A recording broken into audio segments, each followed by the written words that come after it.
This is TWiT. All right, let's go to Anthony in Carpinteria. Anthony, you're on with Rich. How you doing, Rich? Yes, I listen to you guys every weekend on my drive up to San Luis Obispo, and I just have a quick, simple question with maybe you could answer it with your expertise. I was told that Apple, of course, was supposed to be the best device to go along with my TV, and I figured that all the TVs that we buy today are smart TVs. So what would be my advantage or disadvantage to going with Apple, that little black box, I guess, that sits along with alongside your equipment? Apple TV is what you're referring to, and great question, because I get this question a lot. People say, I've got a smart TV. Why do I need a set-top box, right? Why do I need an Apple TV? The one you're referring to is the Apple TV 4K, which is the one that I have, and it's fantastic. It starts at it's about $200. So I think it's $180 for the lower gigabytes, which I think is 64, and then $200 for the upper gigabytes, which is the one you want.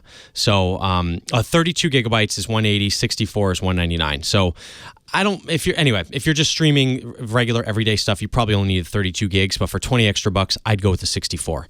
So why do you need this if your TV is a smart TV? Here is the number one reason why. The apps are better on a dedicated device. The apps are updated more on a dedicated device. When you buy a smart TV from Samsung or from LG or from Vizio, they all have the apps on there, right? You want to have the latest, greatest, best, and you also want things that are updated frequently. When it comes to these TVs, they are in the TV business. They're not necessarily in the amazing software business. Apple TV is in the amazing software experience and hardware business. So they're going to give you the best experience. Now, Apple TV 4K is just one of a million different devices out there that I'd recommend.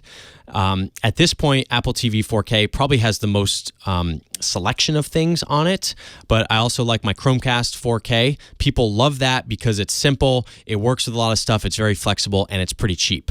The other thing that I like is the Fire TV from Amazon. And the Fire TV is really nice, kind of a totally different interface than the Apple TV, because the Fire TV is really trying to sell you stuff at all times. When you log into the Fire TV, the screen just has a lot of things going on. It's going to show you shows from the services that you subscribe to. It's going to show you new things that are on Netflix, new things that are on Amazon. It's going to show you ads. So there's like a lot going on the Amazon Fire TV screen, but I like that one as well. And you can't really beat the price. Amazon Fire TV is pretty cheap.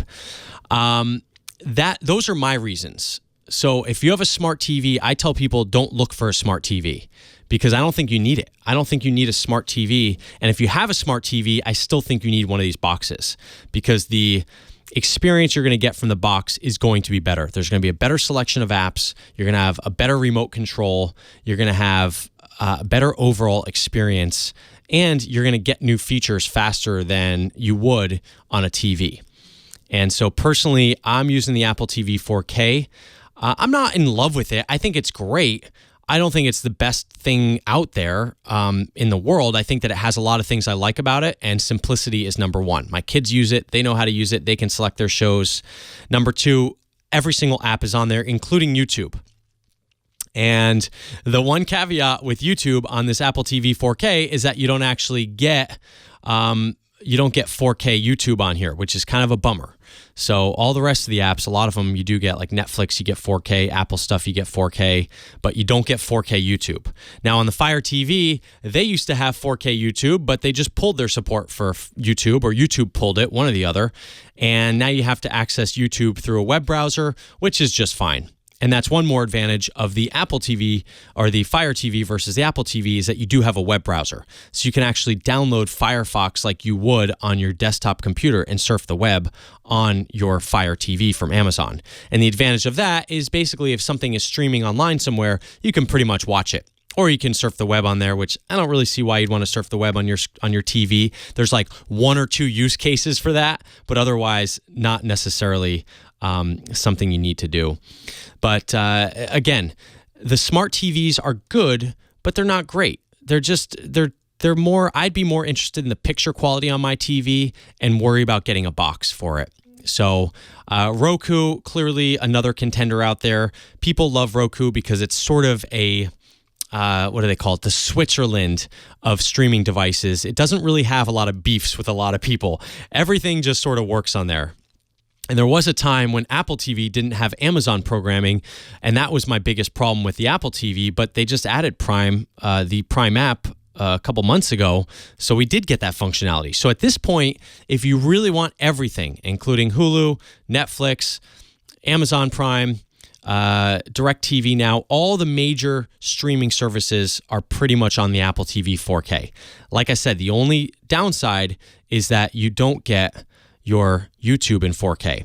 And now that they added Movies Anywhere, which if you're not familiar with that, it's a service that lets you connect all the movies that you've purchased among these different services. Like you can link them up. So if you bought movies on Vudu or iTunes or Amazon or Google Play, you can now watch them all in one app. And that's called Movies Anywhere. And you can download that to Apple TV. So all the movies that you bought on Amazon now work on your Apple TV. All the movies you bought on Vudu work on your Apple TV. That's called Movies Anywhere. Definitely check it out if you have not downloaded that. Fantastic little app because it has merged all these streaming services where I had my movies in different places. So Anthony and Carpinteria, thanks so much for the call. Hopefully that answered it. I think you'd be better served with a box. You're listening to The Tech Guy. Rich DeMuro in for Leo today. More of your questions at 8888 Ask Leo in just a bit.